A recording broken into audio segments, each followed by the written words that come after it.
All right, so starting with LD 1579, enact to transition state and local motor vehicle fleets to 100% zero emission vehicles.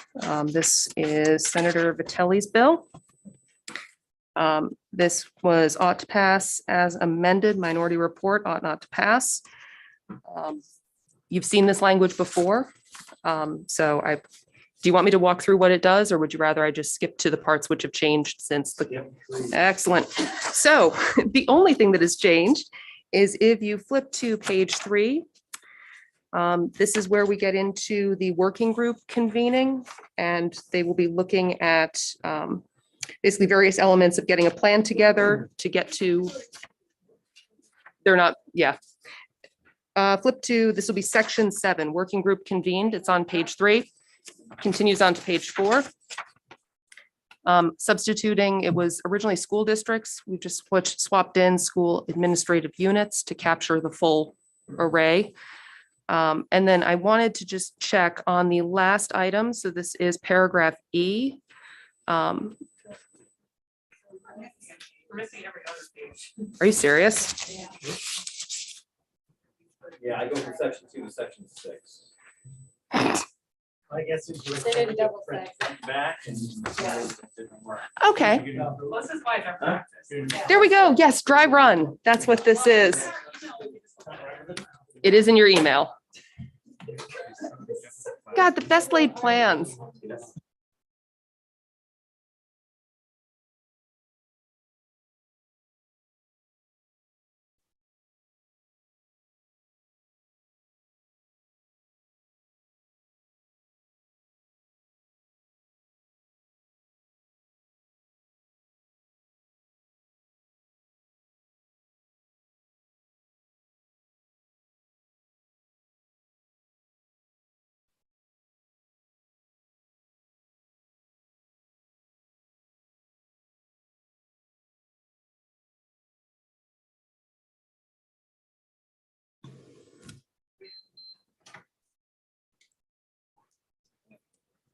I'm sorry, section.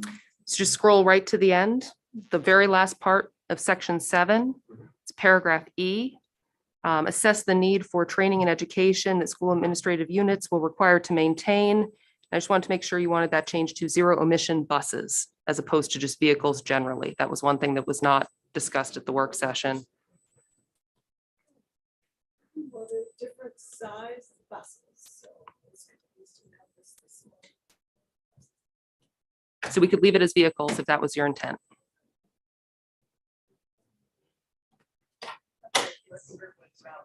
It is about buses. It's about buses.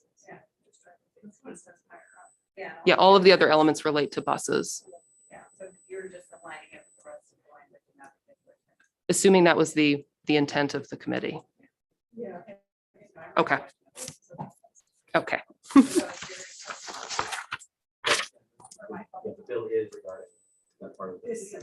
Yep. The public can't hear anything they're saying if they don't use their microphones. Oh, yes. So just a reminder that you'll need to use your microphones to get picked up. Also, we don't get to see what they're looking at. We don't have it. No. Not till we're done. Yeah, sorry.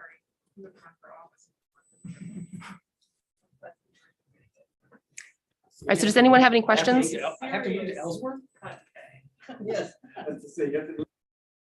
Low income side of the horse. Was that the only significant language change in this? That's Was the correct. school administrative units and buses? Correct. Okay. Sounds good to me. Excellent.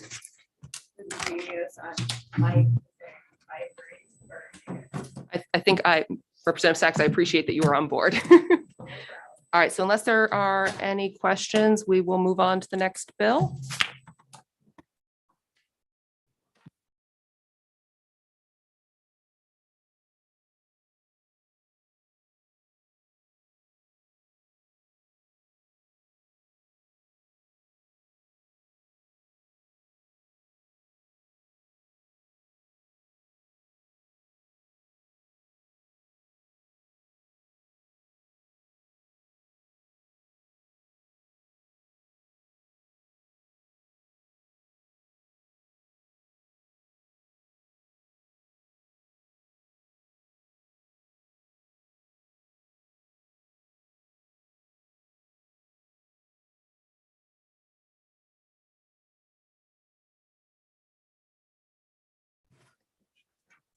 Okay, so next up is LD 682, an act to ensure the viability of the Northern Maine electric transmission grid. The committee voted on this on the 10th. This was ought to pass as amended. And this is a resolve. This language came from the governor's energy office. So this, basically the committee hasn't seen it in final form, but you did see sort of a mock-up at the work session.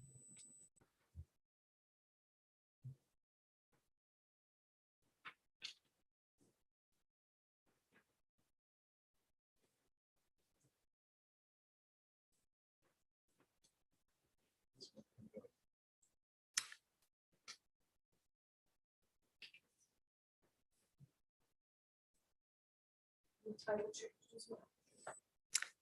Yes, to be a resolve, correct. And this was originally.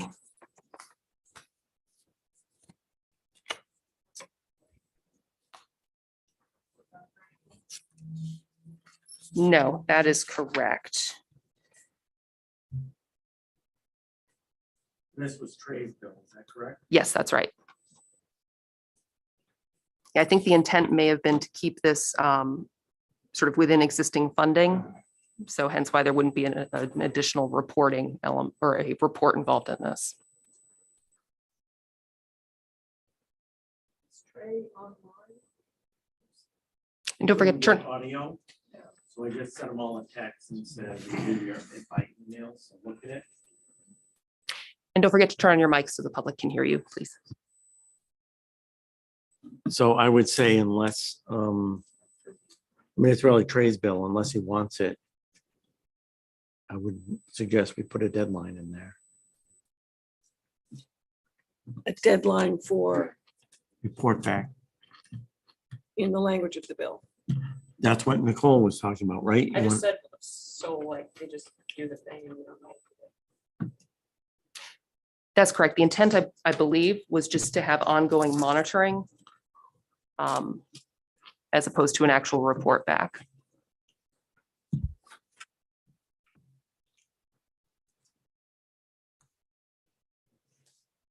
I guess anybody here, do you have any suggestions? Nicole? Thank you, Mr. Chair. Well, maybe when we send our letter to the governor's energy office that some of us were thinking about sending from other bills, we could add that any updates could go in their regular annual report. Or something, it just sort of feels like it's kind of floating out there. Well, my suggestion is maybe you want to talk to Trey and see what he wants and the two of you decide if a report back is what you want. I mean, I don't have a strong feeling one way or another. Eloise? Would it work to just, Nicole, have them include this information that they gather in their annual report? That seems pretty straightforward. Did you get that, Melissa? Just put it in your annual report. We're good. Do you want that in the resolve? Or just tell them right now? Hey, Melissa. Well, you could add a sentence that said this information should be included in the annual report by the GEO. That's what I was thinking. Yeah, Yeah, I mean, I think. that would fine be with my that. suggestion.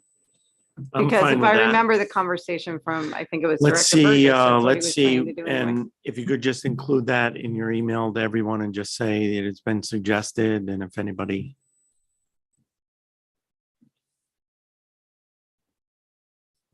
Because this is a resolve, so this would basically, while this is law, it's going to sort of go away after a period of Yep. time. So it's not going, this wouldn't be an ongoing piece of information that would appear in their Statute. report. So Yep. this would be, you know, sort of a more limited duration kind of Right. thing, if the committee is okay with that. I'm Okay. fine. It's the start. Okay. Excellent. All right, so any other questions on this?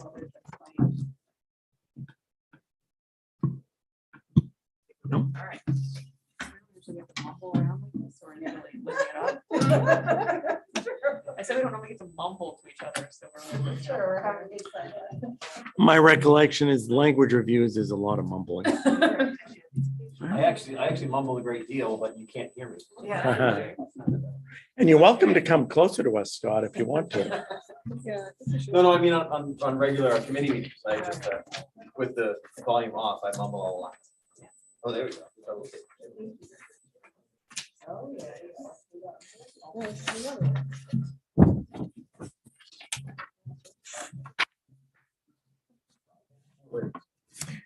All right, so this is LD 1894, an act to support municipal broadband infrastructure through incentives and competition. So this was the majority report, ought to pass as amended. And when you say majority, it wasn't a split report, correct? Or was it? Three people voted ought not to pass. Okay. And who were the three? That would be, bear with me. Foster. Yeah, EUT is our initials. For that. Yeah, I'd have to do some, So I don't see it. Okay.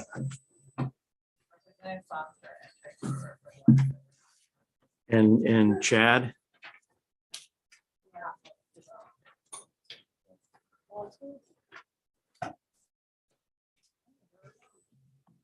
Yeah, I don't see that. Yeah, Wadsworth, Trey, and Steve Foster. But then probably Chad may not have even voted. So House bell is ringing. Do you guys need to go? Oh, yeah, you do. Not for at least another 20 minutes. Okay. Okay. Does right. anybody have any comments on this one? the major thing is just on page 1 was striking this involves the registration for consumer-owned utilities who want to expand into broadband. They have to register with the PUC.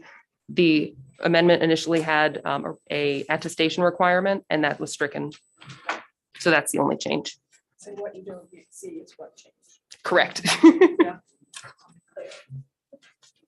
Is everybody comfortable with that? Okay, look at that. We're on a roll.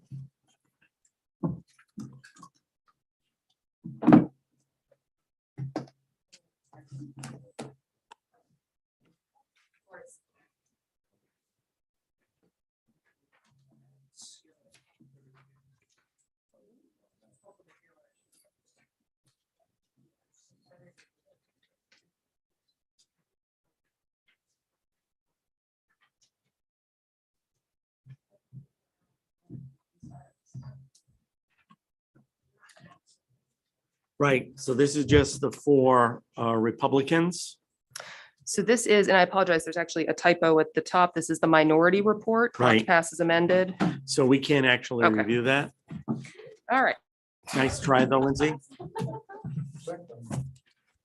Okay, next up would be 1202, combined heat and power.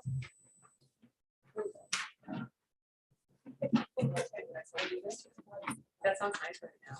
It's a little combined.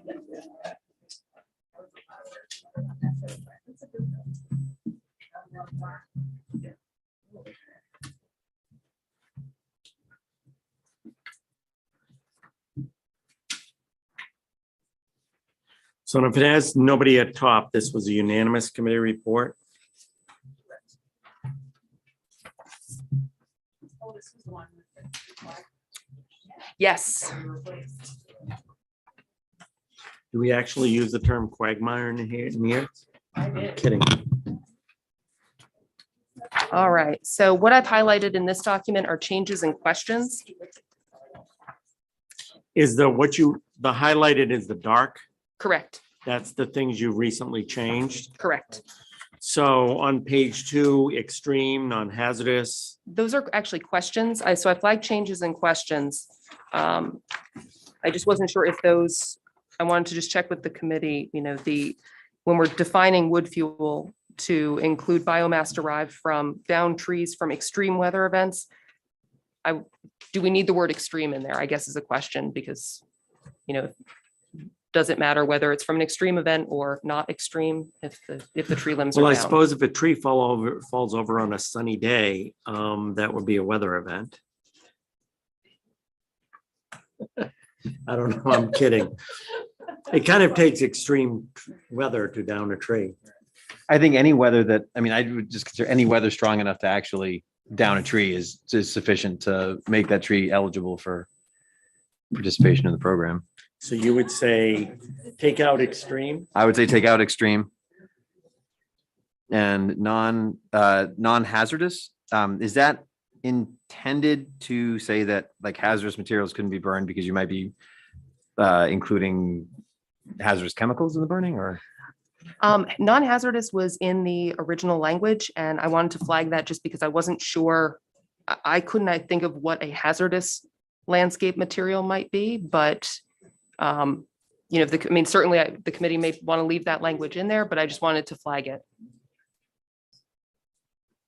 I think it's good to keep it in there because there are lumber and other things that are treated with some pretty nasty stuff that are hazardous. Yeah, I mean, I would say I don't know what landscape trimmings could be hazardous, but if there is one, it shouldn't be burned. That would make sense to me. Okay. And did you want to keep extreme or did you want to strike that? I think we're talking about taking that out. Okay. Now we get to the meat. This is what we had discussed at length in the work session. So in looking at the program eligibility criteria, the combined heat and power project must be connected to the electric grid of the state, have an in-service date after November 1st, 2022. I don't think the committee at work session identified a specific date. Representative Barry had thrown November 1st out because I believe it's his birthday. But there wasn't another date discussed, so I put that in if folks had other thoughts. Could you remind me, did the earlier version of this bill have a 2021 date that we would just be, normally just push out a year because it was carried over?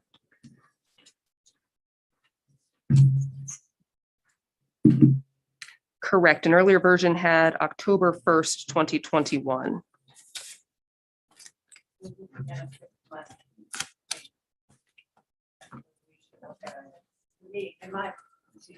My mind, we should look at a 6-month span.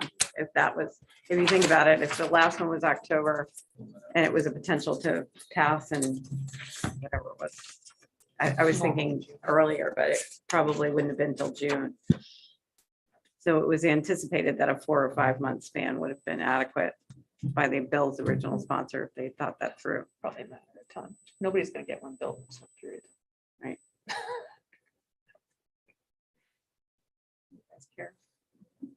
I don't care.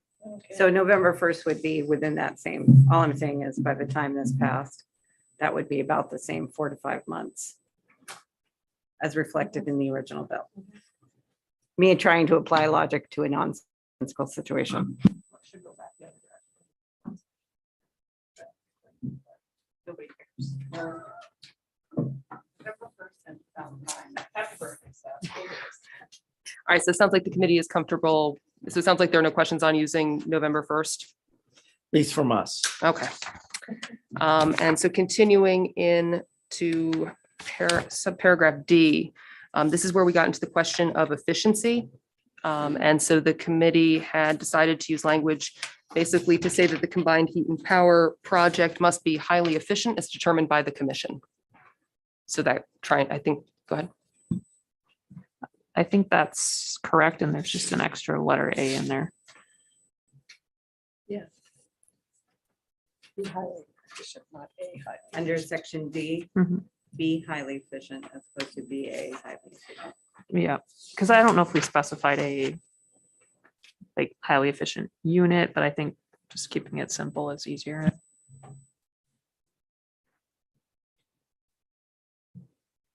And the last thing I wanted to flag, the discussion was also to have and this was discussed at work session, the combined heat and power participant not be a participant in net energy billing.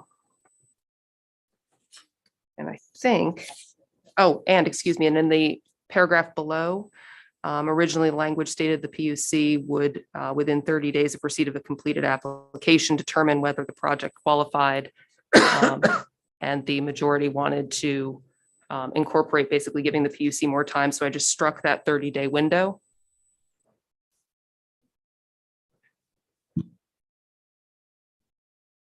Thank you, Mr. Chair. Yes. I think that the PUC's intention there was to say that after 30 days, they would report back whether the application was complete. Was that your intent, Deirdre?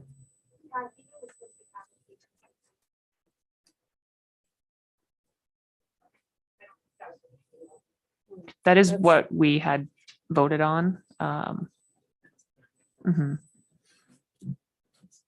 So just to clarify, that's determining that the application was complete within 30 days. And determine eligibility as soon as possible. Got it.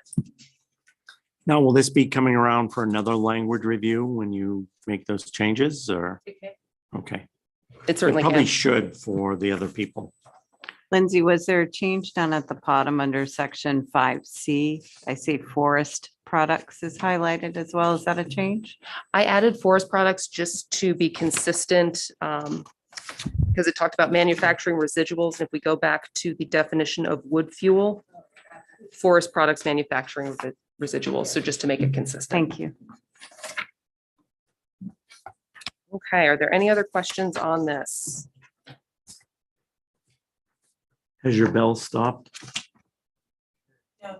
Okay, It's when it stops and we hear it again. that we have to look. correct. That's the critical part when it stops. But yeah, we have to notice that. I'm sorry? Language Okay. reviews? Yeah. Oh, Oh, yes. there's like 15. Oh, Oh, yeah. okay. No, the committee has, Lindsay's just getting started. the I committee know has where a- I heard 5. No, we have a total of 26. So that's 15 today, hopefully 11 on Thursday. and these are kind of the easiest. So moving on. Yes.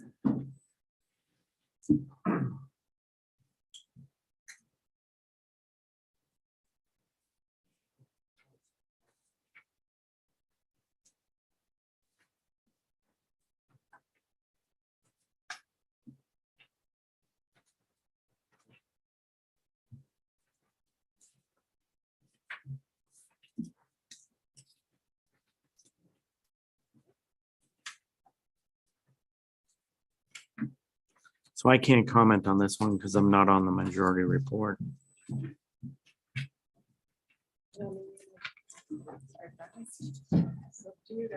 It's up to the three of you, so go for it. Okay, so this is LD 697, an act to enhance the security of Maine residents. We've got a title change to an act to reduce risks to Maine's critical infrastructure. And so this was the majority report. Let's see what changes. Okay, so I flagged the changes for you to look at on page 2. And this is subparagraph 9, the inclusion of identifiable long-term. So this is when the PUC is evaluating a reorganization and in granting approval. Any conditions they include must include provisions to ensure that the reorganization provides identifiable long-term net benefits to the utilities ratepayers. And then the rest of the language you've actually seen. So this relates to section 2 relates to reorganizations involving a transfer of ownership and control of a public utility, reframing the, from a rate increase to lower rates, a loss of control to greater local control.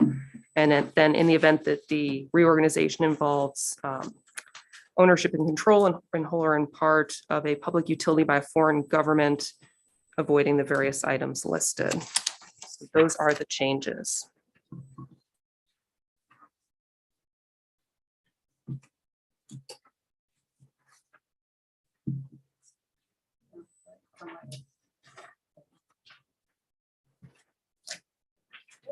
Louise and I are mum. Excellent. And also want to note, we did get a fiscal note back on this, minor cost increase, other special revenue funds. So, and with a note saying any additional cost to the PUC due to changes to the criteria used to grant approvals of utility reorganizations are anticipated to be minor and can be absorbed within existing budgeted resources.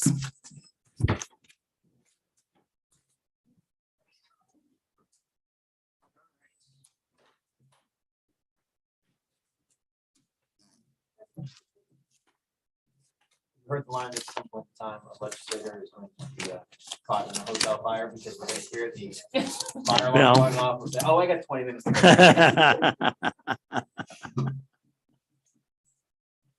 I know at my funeral, I'm gonna have a bell ring so that everybody.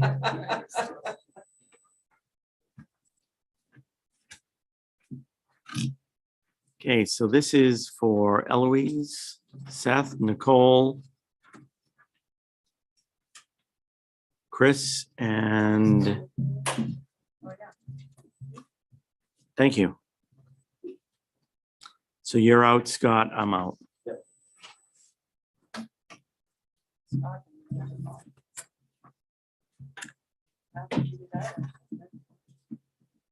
Can't now. So you guys go for it. I emailed you too. Okay, this is LD 170, an act pertaining to transmission lines not needed for reliability or local generation. And let's see what I wanted to flag here for you. Oh, so the only change that the committee hasn't seen is on page 3, and it's section 3, sub 4. This relates to additional requirements for the exercise of eminent domain.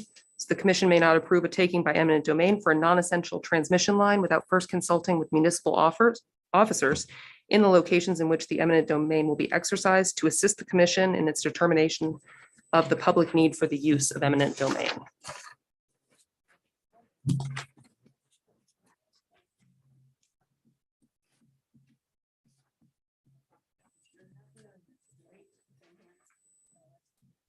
Any, looks good? Hooray.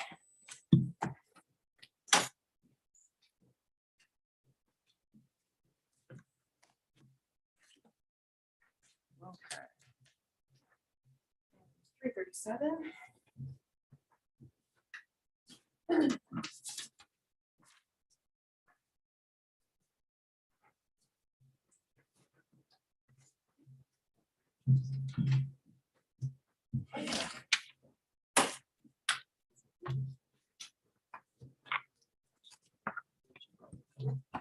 Is the fiscal note the only thing new? On which one are you looking at? One you just passed out. Yes.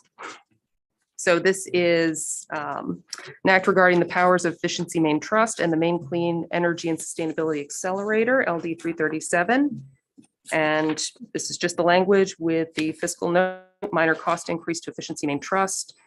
Any additional costs to Efficiency Maine Trust as a result of the provisions of this bill are anticipated to be minor and can be absorbed within existing budgeted resources. Okay. Any questions?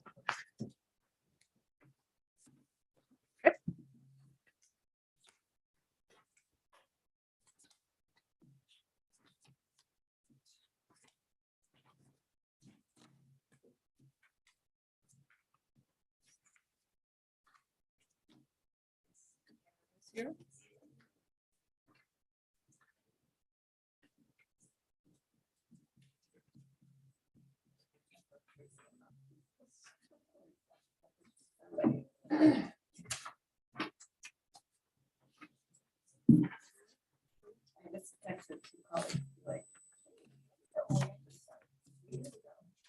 Yeah, I have been texting with Michelle. Make sure she- Yes, you are. Yes. But whether she's in Texas or not. I don't hear, oh, I do hear you, Bill. I hear it all the time, so. Hard to tell exactly what's really here.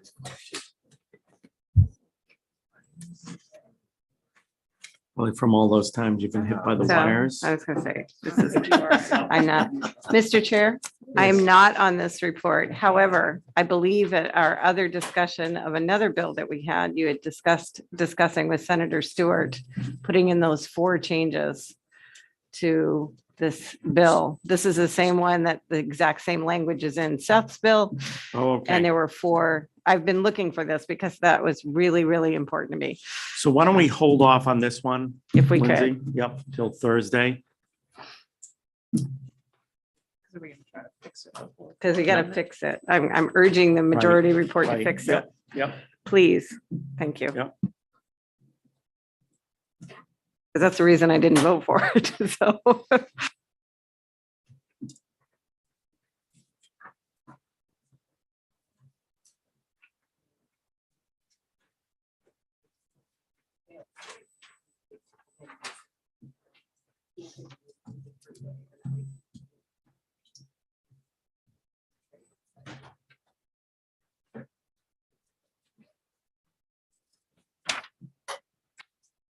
And what's new on this one?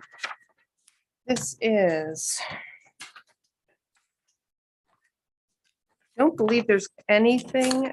Just want to see what the committee saw.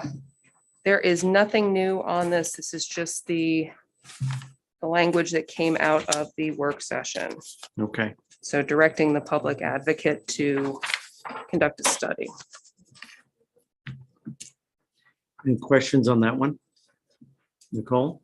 Thank you, Mr. Chair. I'm just wondering, does the section 4 allocation have to be written out in a different way than that?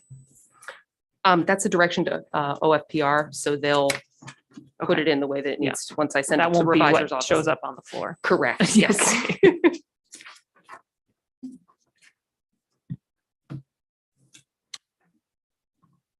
All right, is there anything on this one? I don't have anything. Okay.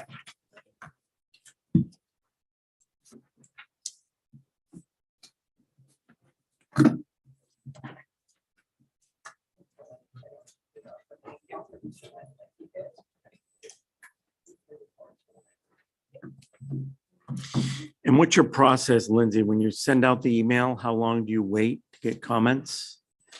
It's actually, it's up to you. I mean, I was thinking, it's 24 hours enough time, or is that too short?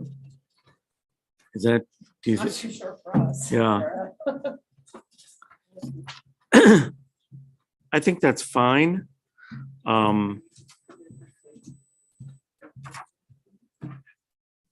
Mr. Chair, other committees, it's 2 business days, I thought. Okay, why don't we do 2 business days and that'll give us a chance to, if anybody has anything major, to do it at the next time we get together. Thursday. Thursday. Yep. Yeah. Why don't we do it by Thursday? Nothing really. There's very little about language reviews in any rules.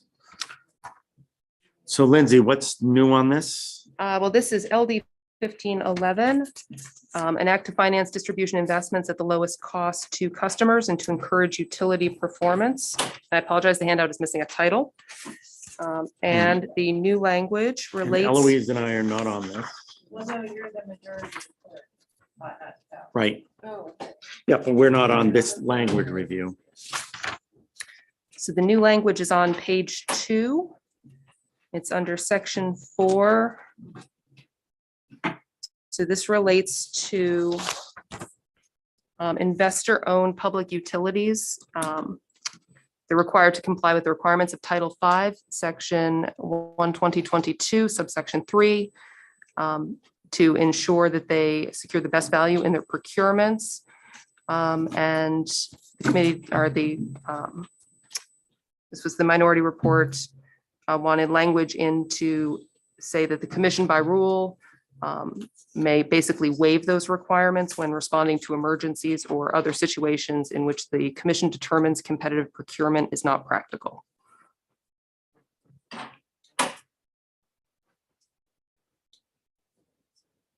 Melanie and Nicole, we are voting. We are voting now? That's actually. Okay, so why don't we call it quits for today? Sorry, guys. We'll give people till Thursday on the emails to weigh in and flag for us if a lot of people weigh in on something. We may have to get together in person and kind of go over it. But if you get okays on stuff out of emails that people here are okay on, then we can go ahead with those. Thank you. Okay, thank you, Lindsay.